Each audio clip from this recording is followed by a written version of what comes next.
Boa noite, amigos de Andradina, tudo bem com vocês? É sempre uma alegria imensa receber o convite para estarmos juntos e refletirmos sobre os ensinamentos da doutrina espírita. Principalmente porque nela revivemos os ensinamentos de Jesus, nosso grande mestre.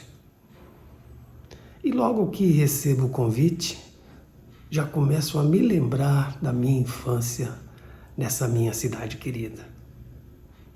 Já me vejo ali na Paz Leme, descendo desde a Igreja São Sebastião até a Rua Rio Grande do Sul, chegando até no Pereira Jordão.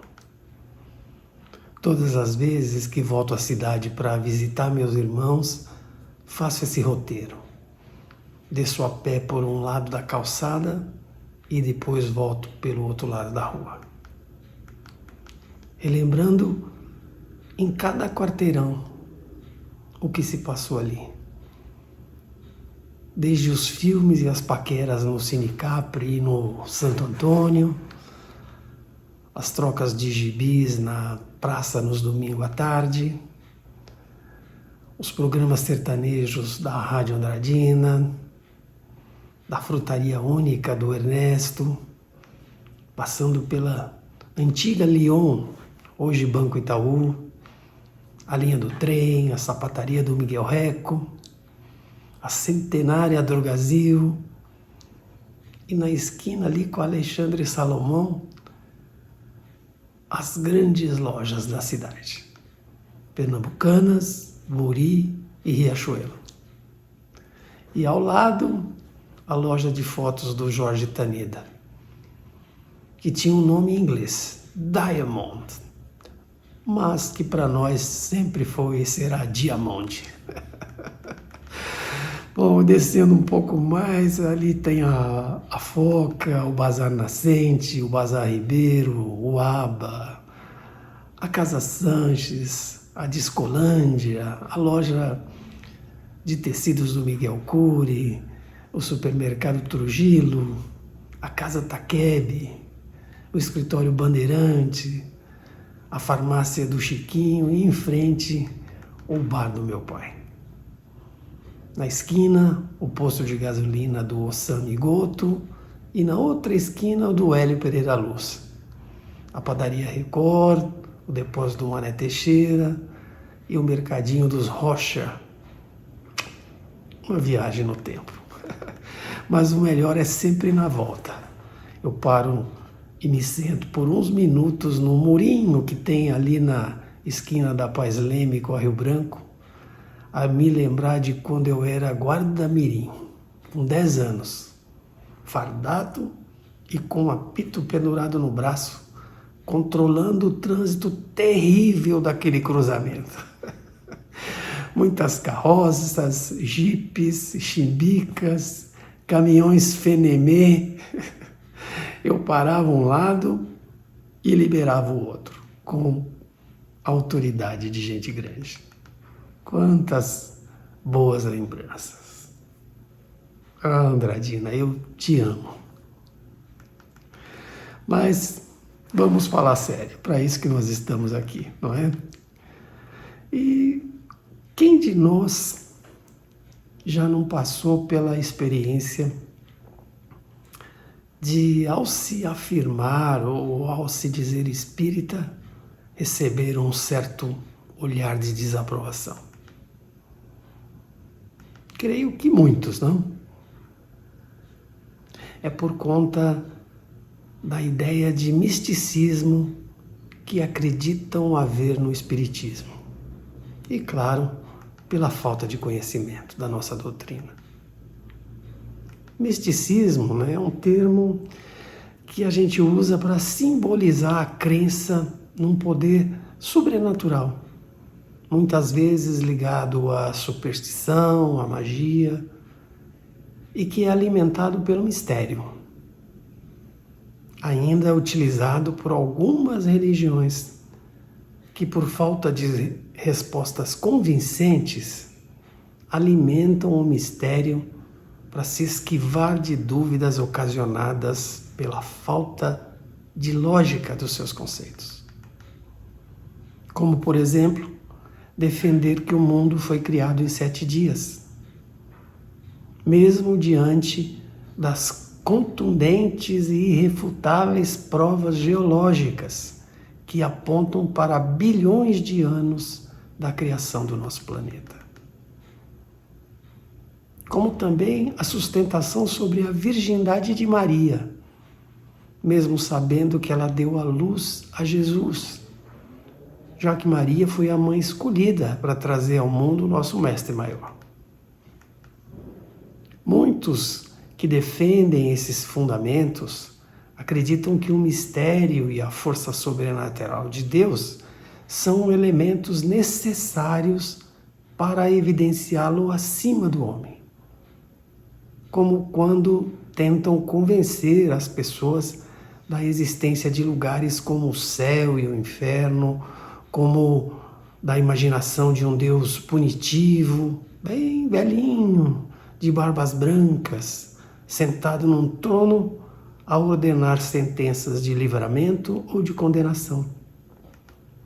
E também sustentam que milagres existem como forma de manifestação e comprovação da autoridade divina. Mas o Espiritismo não tem nada de misterioso ou de sobrenatural. São leis da natureza. O Espiritismo é uma doutrina fundada na lógica e na razão. E a sua força está na filosofia, no apelo que faz à razão e ao bom senso, numa linguagem clara e objetiva, que pode ser facilmente compreendida por todas as pessoas. Mas, para se convencer e eliminar esse estigma criado sobre o Espiritismo, é necessário conhecer a sua história, os seus propósitos e as premissas fundamentais, seus princípios e práticas, bem como todo o tempo e a seriedade utilizada para interpretar a nova realidade espiritual que se apresentava e que envolvia questões tão fundamentais sobre a nossa existência. Questões estas que, na antiguidade, já eram objetos de estudos, mas misteriosos, pois eram cuidadosamente escondidos do povo. Mas avançamos, ainda bem, e cá para nós já passou da hora de se conhecer a verdade. Por isso, Jesus dizia com veemência: conhecereis a verdade e ela vos libertará. Então vamos lá. O termo espiritismo foi adotado amplamente a partir do século XIX para designar um conjunto de princípios teóricos baseados em observações de fenômenos que comprovavam a sobrevivência do espírito humano após a morte do corpo físico. Embora essa concepção não fosse totalmente nova, pois já era mencionada na filosofia grega através de Pitágoras, Platão e outros conhecidos e renomados filósofos.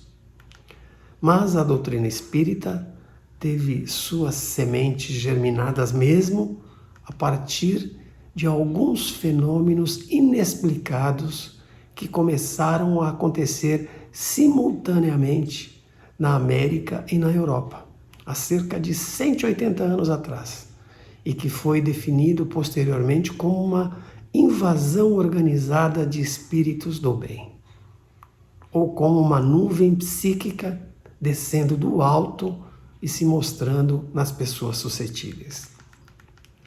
Isso aconteceu primeiramente através dos fenômenos de tipologia, que são pancadas sem uma causa visível definida, como os ocorridos na cidadezinha de Hydesville, nos Estados Unidos, em 1848, que são considerados como o marco inicial do desenvolvimento do espiritismo.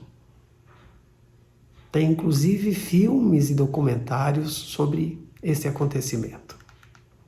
E como isso ocorreu? Em dezembro de 1847, uma família de sobrenome Fox, composta pelo pai, mãe e duas filhas de 14 e 11 anos, mudou-se do Canadá para uma pequena casa na zona rural de Hydesville, no estado de Nova York. A tal casinha, muito simples e rústica, embora tivessem sido avisados que tinha fama de ser mal assombrada, acolheu razoavelmente a família, que animada em reiniciar uma nova vida. E assim seguiam trabalhando e frequentando a igreja metodista do lugar.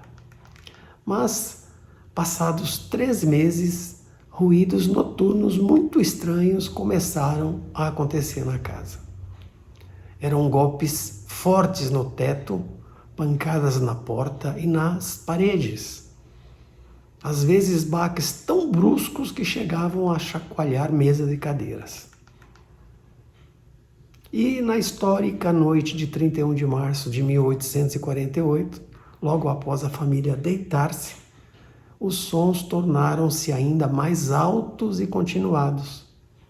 E como a família já não conseguia dormir com tanto barulho, Kate, uma das filhas, então de brincadeira, desafiou a força inteligente para que repetisse os sons que ela fazia, estalando dedos e batendo palmas, dizendo à entidade para fazer igual ao que ela fazia. E ouvia imediatamente em resposta a quantidade de batidas correspondentes ao número de palmas da menina. A mãe, assustada e desconfiada, resolveu também fazer contato dessa forma, através de batidas, e foi prontamente respondido.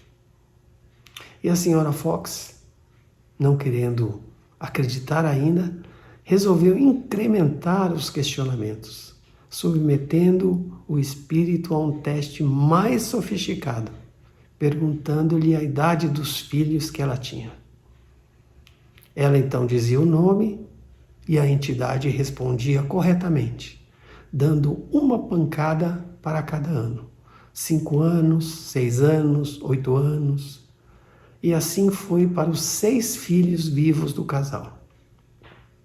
E de modo mais forte, batendo 3 vezes para indicar a idade com a qual o 7º filho dos Fox havia falecido. O fato então logo se espalhou e a vizinhança e curiosos de toda a região visitavam a casa querendo comprovar o fenômeno. E, enfim, depois de muitas outras perguntas e respostas, decidiram questionar por que aquele espírito se manifestava daquela forma. E então ele se revelou como um vendedor itinerante, um mascate, chamado Charles Rosman, e que havia sido ali assassinado anos atrás, sem que ninguém apurasse. E o espírito, inclusive, indicou o local onde fora sepultado, no porão da casa, a 10 metros do piso, onde antigamente havia uma adega. O corpo foi encontrado, a polícia, os ossos, na verdade, né? A polícia foi envolvida e o caso esclarecido. Mas o fato então se espalhou como o vento. Em várias localidades de outras partes do mundo, passaram também a relatar fenômenos de efeitos físicos.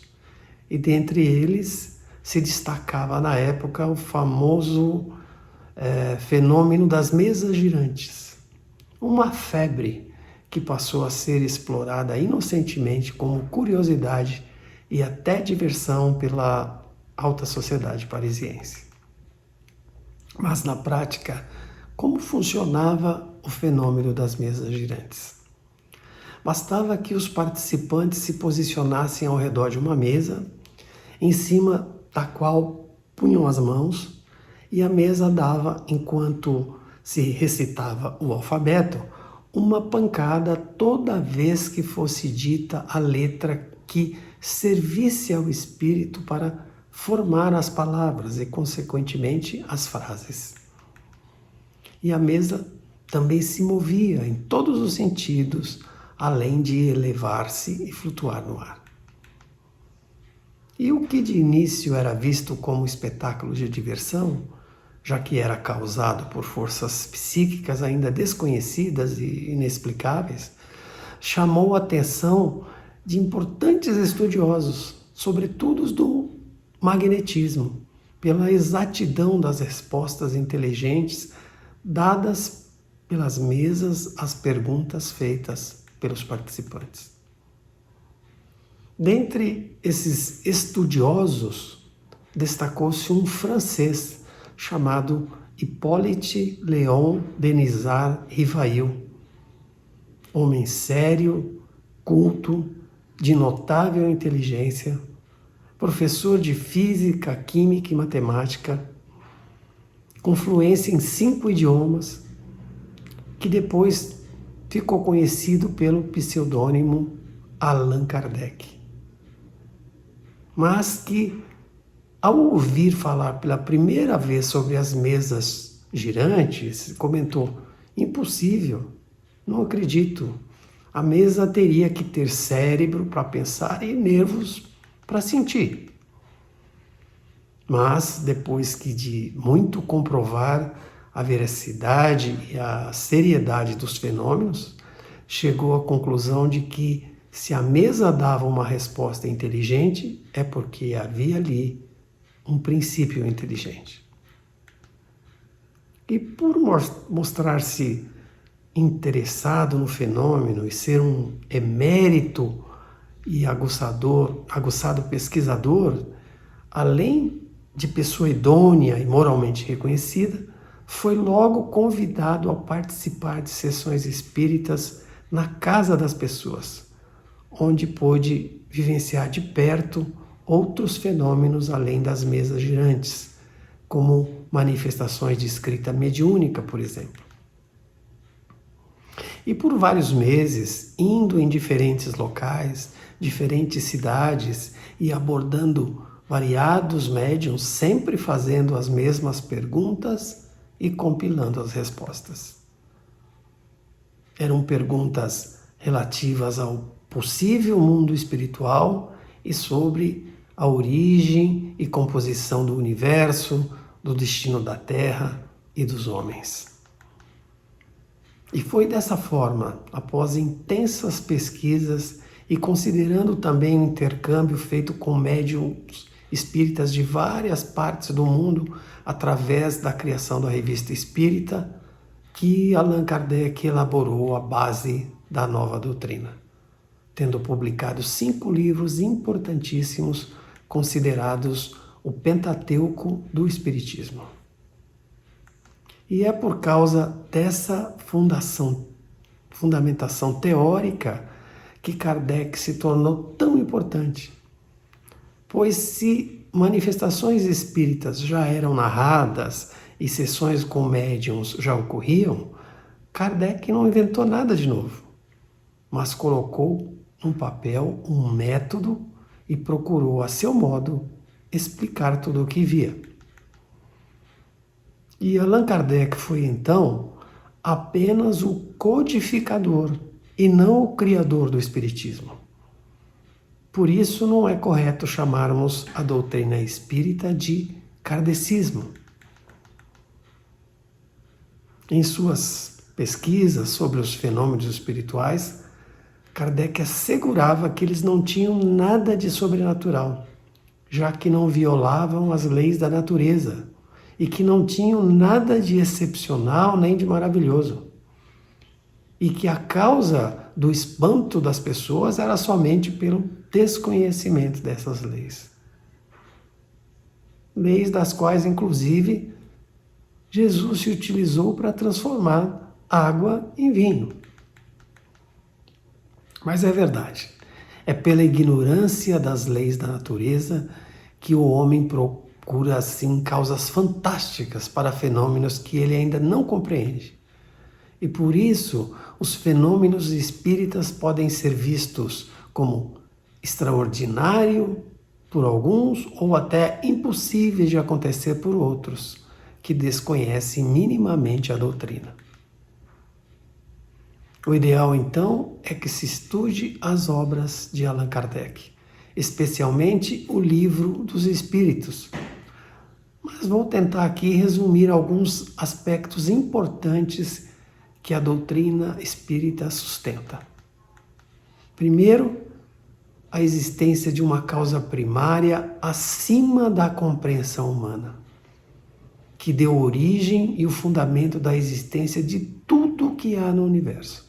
Todos os seres racionais e irracionais, animados e inanimados, materiais e imateriais, e essa causa primária é Deus, nosso Criador.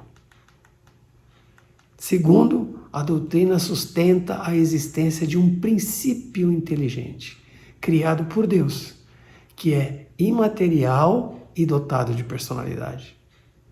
Somos nós, espíritos imperfeitos, e que estamos sujeitos à lei da evolução através do aperfeiçoamento progressivo, moral e intelectual, pelas experiências sucessivas das reencarnações. E que, embora tenhamos natureza espiritual, estamos ligados ao mundo material, mas sendo independentes e sobreviventes a ele.